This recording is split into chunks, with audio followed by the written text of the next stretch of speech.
Olá, amados e queridos irmãos, graça e paz do nosso Senhor Jesus Cristo. Mais uma vez estamos aqui para mais um estudo no panorama do Antigo Testamento, dando continuidade. Hoje nós vamos estudar o livro de Lamentações. Eu quero orar juntamente com você para que Deus ele possa estar direcionando, como sempre o faz. Senhor Deus, Pai de nosso Senhor Jesus Cristo, eu quero aqui pedir a Tua direção, a Tua condução, para que o Senhor nos apazigue e nos apacente e nos dê a tua direção, para que nós sejamos edificados no verso da Tua palavra, que o Senhor cresça e nós venhamos a diminuir, para que o Teu nome seja glorificado e nós possamos ocupar o nosso lugar de servo. Graças Te damos por mais essa ocasião, essa oportunidade, em nome do Senhor Jesus. Então, amados irmãos, hoje nós estamos aí para dedicar o nosso tempo para estudarmos este livro de 5 capítulos, 5 poemas, escrito por Jeremias, escrito por seu escriba.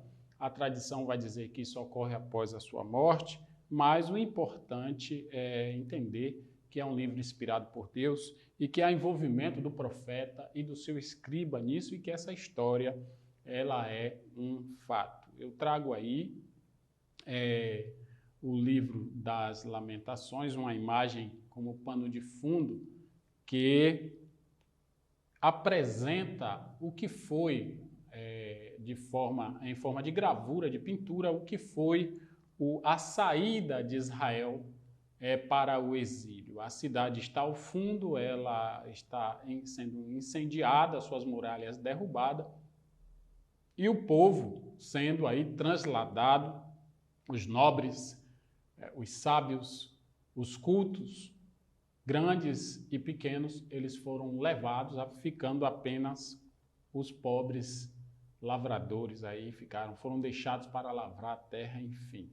Então esse é o cenário, esse é o pano de fundo que já foi visto aí anteriormente pela professora Soraya, nossa diretora, no livro de Jeremias. A autoria permanece a mesma, como eu falei, o Jeremias ele é o autor, ele tinha um escriba chamado Baruque ou Baraque. A data ela modifica um pouco, né? Ela tem aí uma diferença de anos. Então, a extensão é de 586 a 550. Esse número, eu já falei, vai decrescendo ao ponto que se aproxima a vinda do Cristo, o nosso Senhor Jesus. O local é Jerusalém, capital, né? Jerusalém, capital de Judá, e ela representa o todo, ela representa a nação de Israel. O versículo Jeremias 3:30, que diz o seguinte: dê a face ao que o fere, farte-se de afronta. Eu botei Jeremias, mas na verdade é Lamentações. Tem um erro ali, perdoe. Jeremias não é Jeremias, é Lamentações. 30. O capítulo 3, verso 30, que diz: dê a face ao que o fere e farte-se de afronta. Essa é a tônica do lamento de Jeremias. E a palavra-chave é lamento. Em síntese, esse livro ele representa e está aí por um sentido. A pergunta que eu fiz ao ler é por que lamentação é necessário. Porque esse livro de Lamentações ele é necessário e ele está aí depois do livro de Jeremias, né, com seus mais de 40 capítulos, narrando de forma enfática o que iria acontecer, chamando a nação, né, expondo os pecados. e com tanta dolor de coração e peso da alma, suas palavras, sua forma poética de expor os fatos, leva ao drama, e depois de findar essa narrativa do profeta, ele traz aí a mais 5 capítulos de Lamentação. Então a pergunta que eu fiz ao ler é por que esse livro é necessário e por que ele está aí com seus 5 poemas, seus 5 capítulos. É interessante frisar que o texto bíblico ele não pode ser explorado por olhos técnicos, pelo intelecto humano.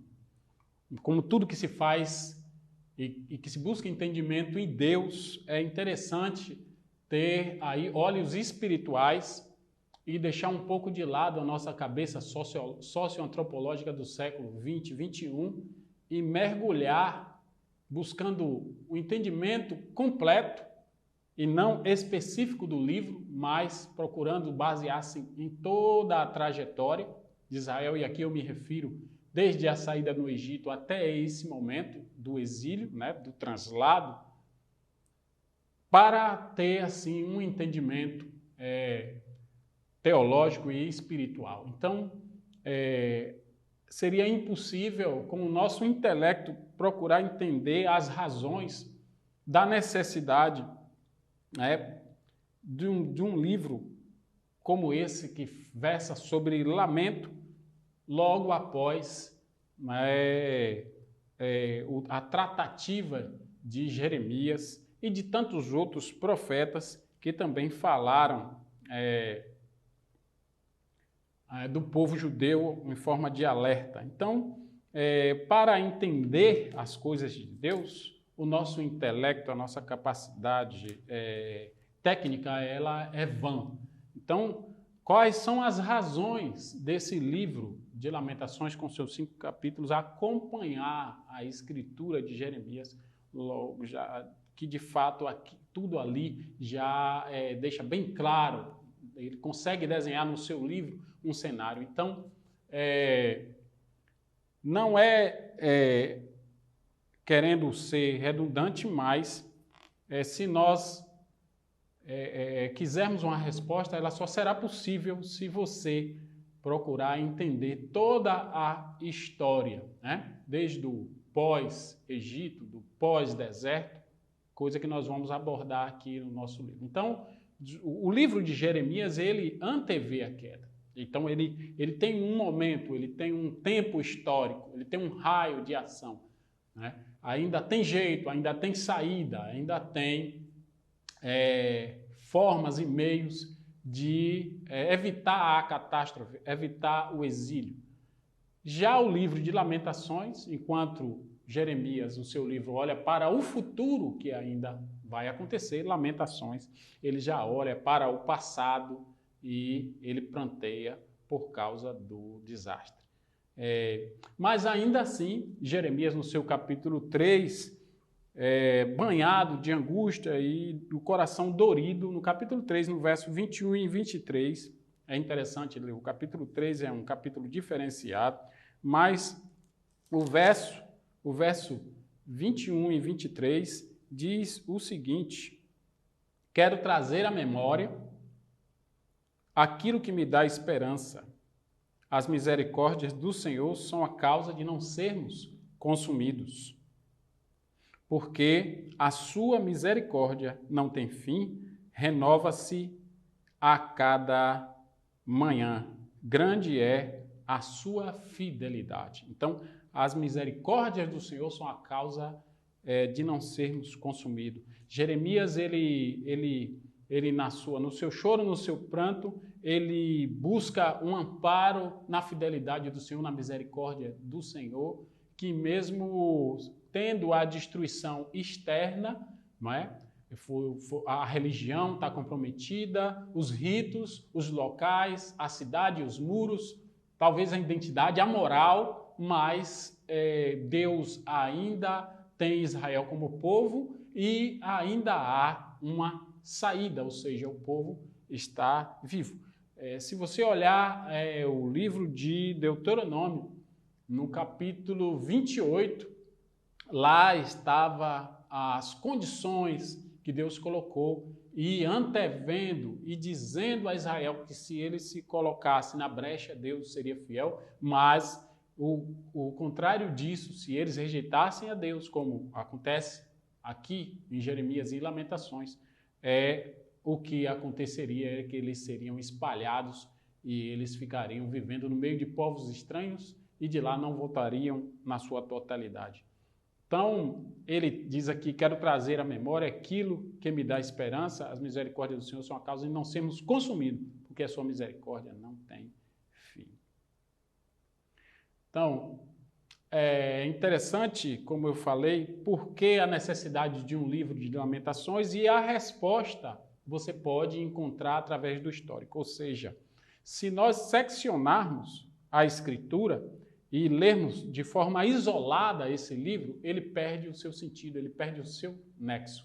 Mas se você o lê de forma associada, ou seja, se você lê toda a história, não é?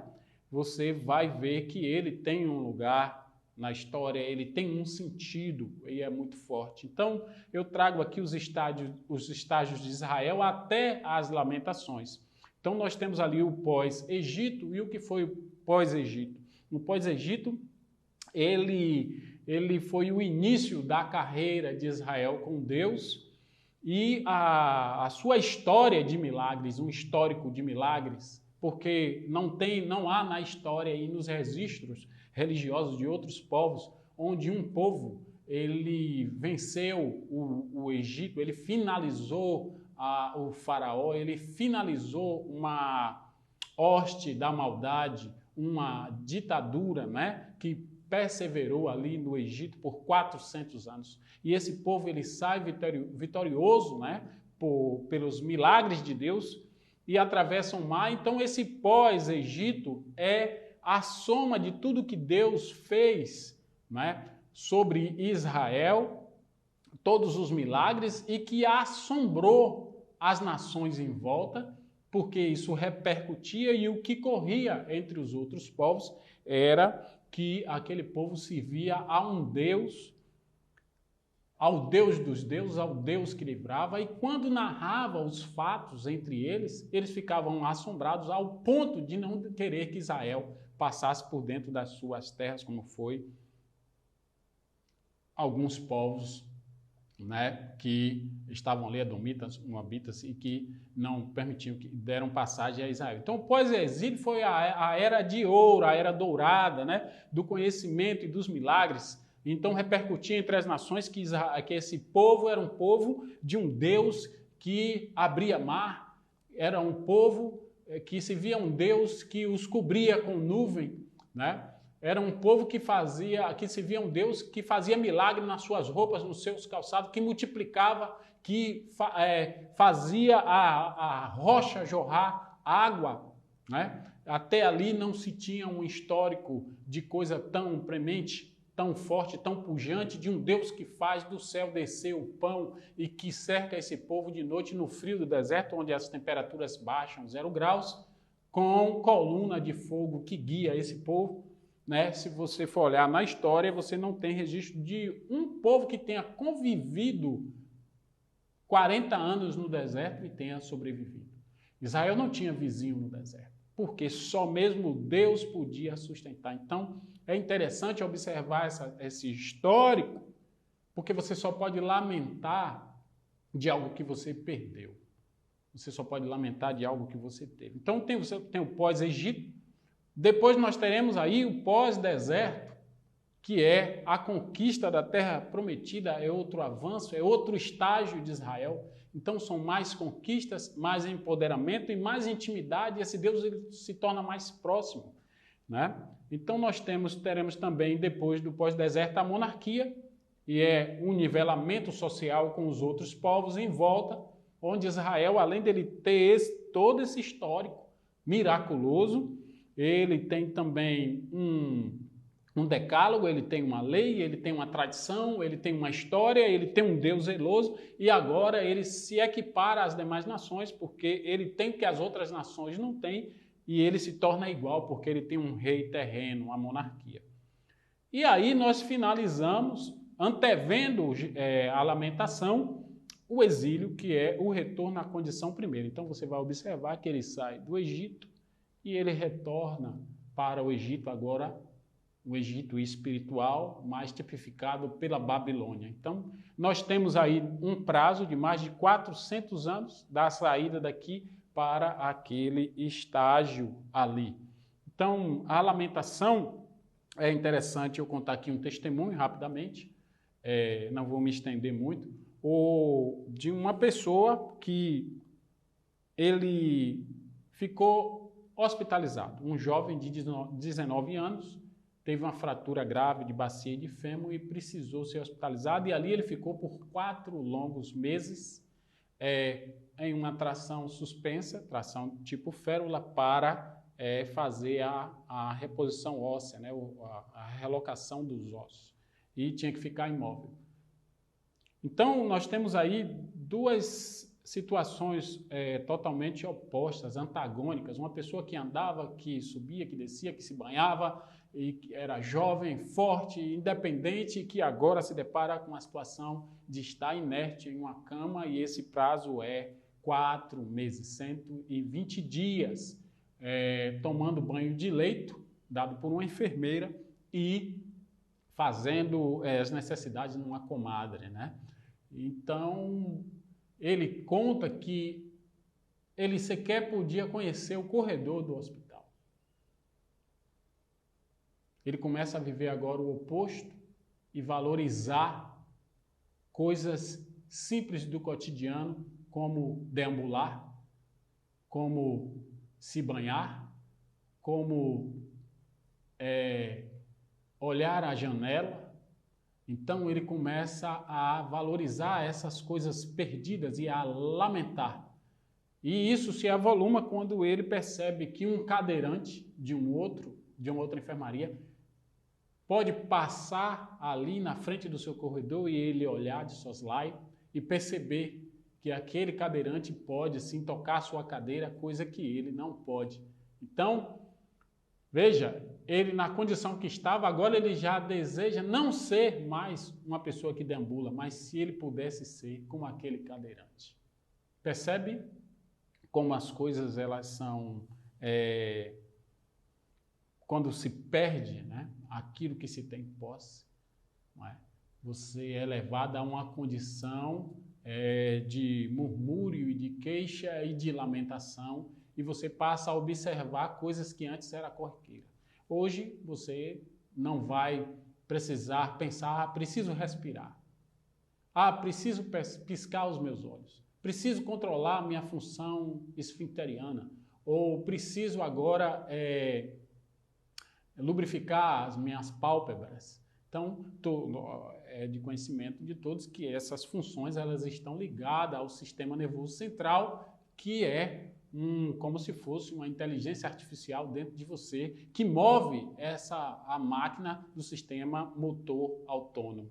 Então, você não... Mas, quando se perde uma dessas funções, a visão, a capacidade de respirar e usar uma máquina, ou ficar internado, impossibilitado de deambular, e aí a pessoa volta àquela condição de lamento. É verdade, eu podia fazer tudo isso, e agora eu desejava tão somente articular os meus passos, e não pode. Eu estou criando esse cenário e dando esse testemunho para mostrar para vocês que a situação que Israel se encontra não é uma situação corriqueira do dia a dia, uma fatalidade. Não é uma fatalidade. Uma fatalidade é a pessoa dirigir o seu carro e ter um trauma e ficar impossibilitado de ver, de sentir, de respirar. Isso aí foi uma fatalidade, algo que não estava no roteiro. Diferente de Israel, que era algo que poderia ser evitado, uma pedra cantada, algo que já tinha sido predito, que eles tinham as rédeas nas mãos. E aí tem um tio meu que ele pergunta sempre assim, como é que você está na mão seguro e você solta para depois correr atrás?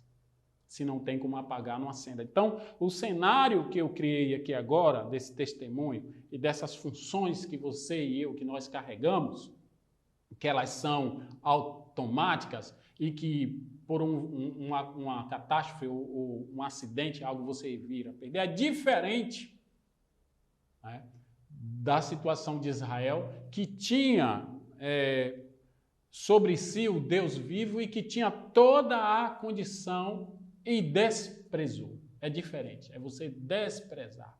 E a Bíblia, ela adverte a nós não tentarmos a Deus. E é isso que Israel, ele faz. Então, a lamentação de Jeremias e não do povo, o povo vai sofrer de remorso, de depressão, esses sentimentos que são, assim, mais gerados pela culpa. E a lamentação aqui é o dolor do Espírito, é a pessoa de Deus manifesta no próprio profeta. Então, lamentações é necessário para mostrar para mim e para você que nós temos toda a propriedade dada por Deus para servi-lo, para amá-lo e para dele nos beneficiar. Mas, às vezes, há curiosidade, né? Vou ver como é, vou fazer um teste. Se você não tem como apagar, não acenda. E foi o que Israel fez. Ele tentou a Deus. É diferente do rapaz que ficou internado, é diferente de alguém que por um trauma perde uma função, porque não tinha como evitar, mas aqui no caso, Lamentação é um livro no tempo, no espaço, na hora certa, e ele tem o seu lugar na Escritura para mostrar para nós, para mostrar para o povo judeu que com as coisas de Deus não se deve brincar, né?